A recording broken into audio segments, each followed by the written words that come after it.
It's another Victory Monday here on Philadelphia Eagles Now, but before we start today's show, just want to thank everybody out there for continuing to support everything that we've done here on Eagles Now throughout the 2022 season, and I hope that support continues because I do believe that we bring you something unique and special every single day, and we're less than 80 people away from 38,000 subscribers. We're trying to get to 40K by the end of the regular season, so if you want to stay in the know with all things Birds year-round and get a free YouTube channel, then make sure you subscribe today. And with that, let's start the show.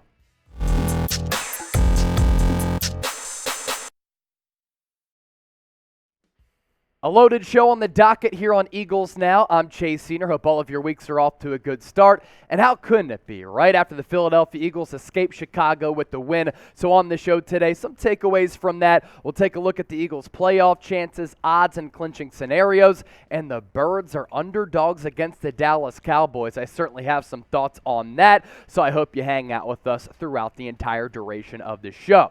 So let's start off with that win against the Chicago Bears. Thanks to everybody who tuned in to our watch party, one of the most successful watch parties in the history of the channel. Nearly 40,000 people joined us, and in the process, the Eagles moving to 13-1 with that 25-20 win over the Bears in the Windy City. And all week we were saying you have to avoid the trap game spot. That's what the Eagles were able to do, but they narrowly were able to escape a disastrous potential loss. And some of my takeaways from that game: the offensive game plan was really weird. I'm not sure what those conversations were Nick Sirianni, Shane Steichen had in the lead up to this game on Sunday. Yes, it was cold, and I thought the Eagles are going to come out, run the football against one of the most poorest rushing defenses in the NFL. Instead, running backs weren't even getting touches until late in the first half, and they continued to just throw the football and throw the football even when success wasn't there, and they neglected what was and is a bad Bears rushing defense. Then when they did try to run the football, they weren't successful at all. The sloppy play for the Eagles, a little bit of a concerning note there, because the two times that they have played sloppy, they've turned the football a lot over. It was against Washington and against Chicago, one being the only loss that the Eagles have going into Week 16, and they almost suffered another loss against Chicago. That cannot happen in the playoffs, because if it does, you're going to go home and get bounced early. Now, the good thing is the Eagles did play poorly and still won. Even when they haven't been on their A game this year, they've still been able to score 25, 30-plus points and win pretty comfortably. Like, the scoreboard made that game a little bit closer than it actually was. Clearly, the Eagles were the far superior team. And I don't want everybody out there to panic about the defense for the reasons that we'll get to. Now, it is pretty interesting because the offensive game plan was weird. I thought that Shane Steichen was way too pass-heavy. But even with that being said, the Eagles were still very successful through the air when you look at the numbers. Hurts, up and down day. I really enjoyed how he persevered and displayed toughness throughout the afternoon, and that's what is required for your quarterback when he's not playing his premier brand of football. The final tallies for Hurts: 22 at 37, 315 yards. So yet another day in which he surpasses 300 yards through the air. No touchdowns through the air, 3 total touchdowns, all coming on the ground. Those 2 interceptions, they weren't good throws, and 17 carries for 61 yards. I go back to Steichen here, as well as Nick Sirianni, having to run Jalen Hurts as much as they did, somewhat worrisome, and I said it during the watch party, it didn't make a lot of sense at all with the Cowboys coming up and a golden opportunity, as you have a 99% chance to win the NFC East and the NFC, to open your quarterback up in a scenario in which he could get injured. So he's a little bit wobbly.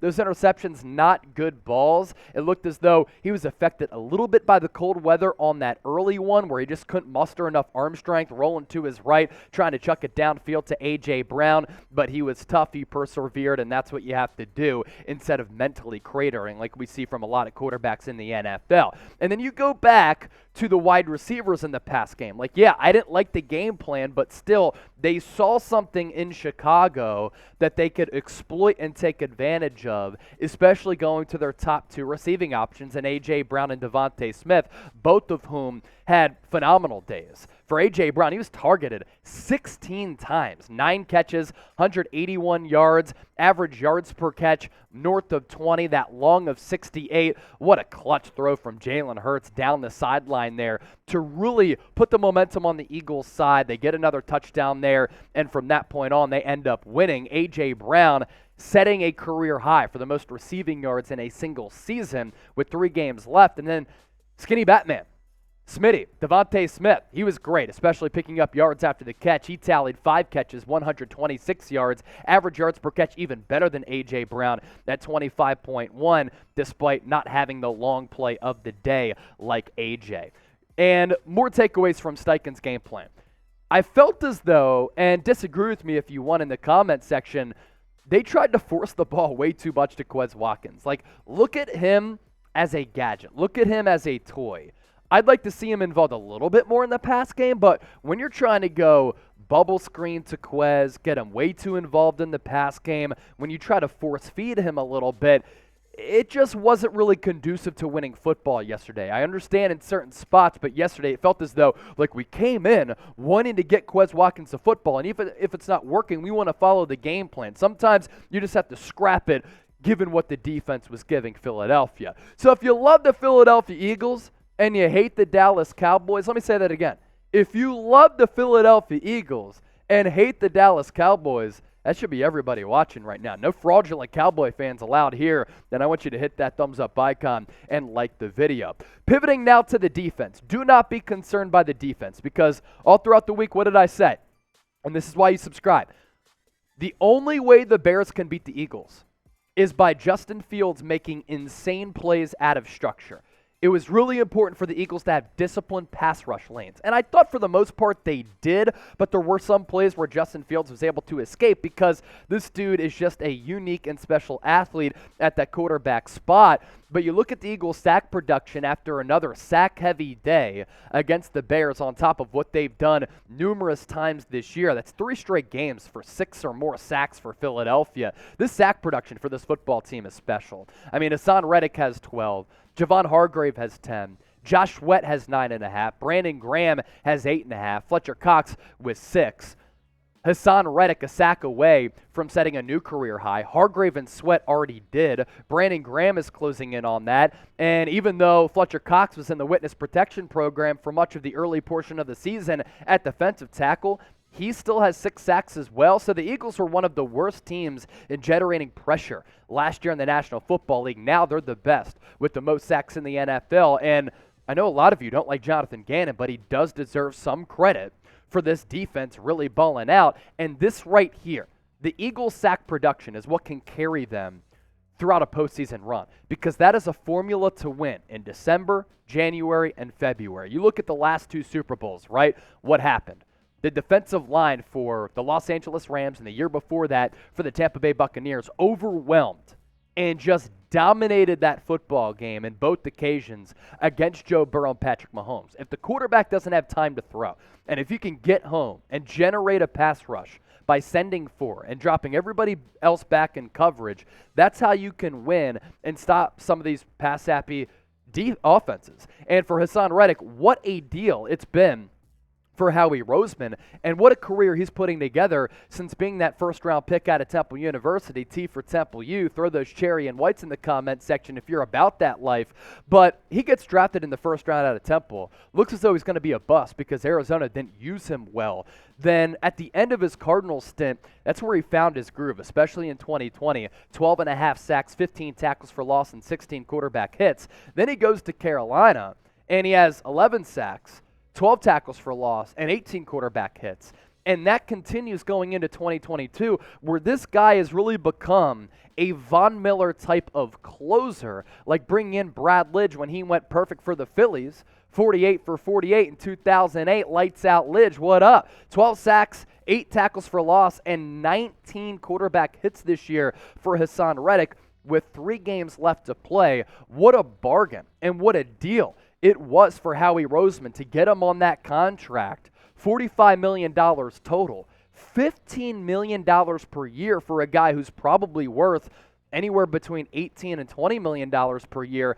at a position that is of the utmost importance and a premium spot given today's pass-happy landscape in the NFL. And I said it at the time, this was before I took over the hosting duties here on Eagles Now. I did the video when Haason Reddick could sign. Like, this is a great deal for what he can bring to this defense, and my goodness, he has exceeded all expectations. So, to Howie Roseman Magic, thank you so much. Type Howie to say your thanks to the Eagles general manager down below.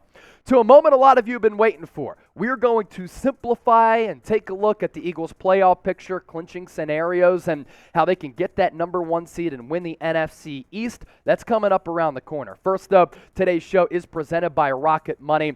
Cancel unnecessary subscriptions. Most importantly, start saving money today with the fantastic sponsor here at Chat Sports by heading to rocketmoney.com/Eagles Now. Use that link to download the app. Therefore, they know that Eagles Now sent you. And this is a phenomenal app because did you know that your subscriptions are costing you a lot of money? Most Americans think they spend around $80 per month on subscriptions when the actual total cost, get this, close to $200+. That's right. You could be wasting hundreds of dollars each month on subscriptions you don't even know you're paying for.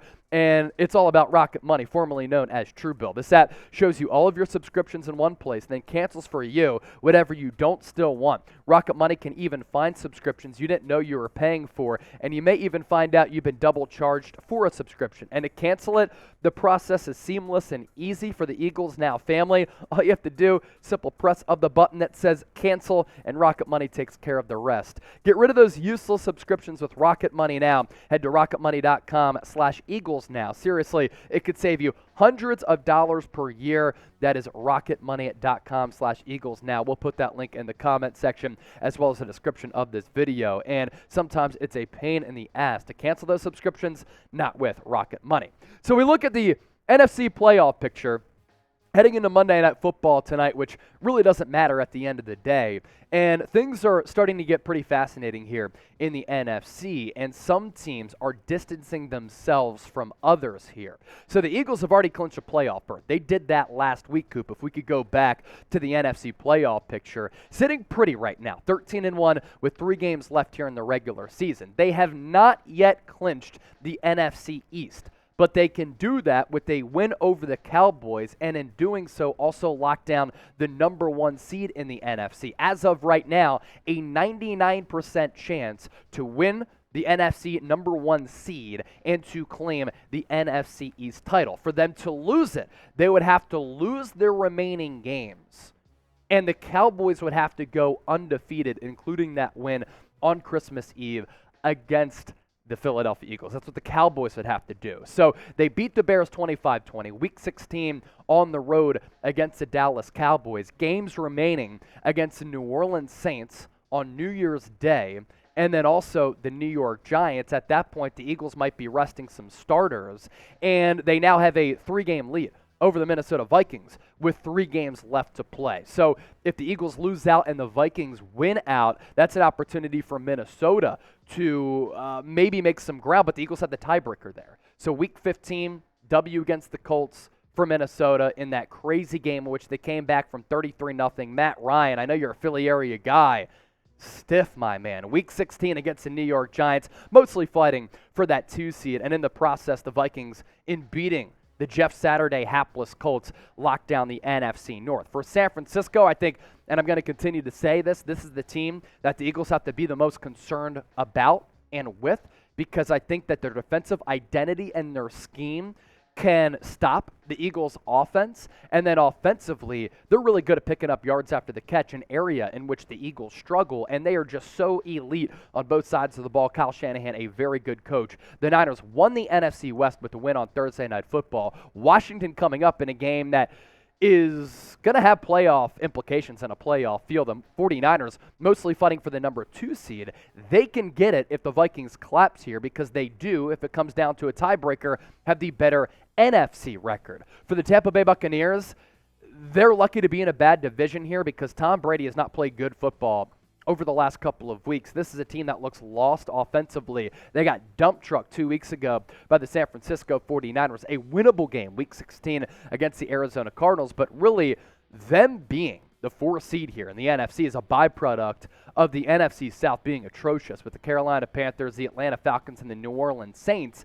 And then in those 5 through 7 spots, you look at the Cowboys, Giants, and Commanders. What a huge win for the Giants late in that game. Isn't it funny how on Monday Night Football, for the Eagles' first loss, there were so many officiating mishaps that favored Washington? Commanders fans were saying, oh, Eagles fans, just deal with it. Well, how about this, Washington fans, with those officiating gaffes?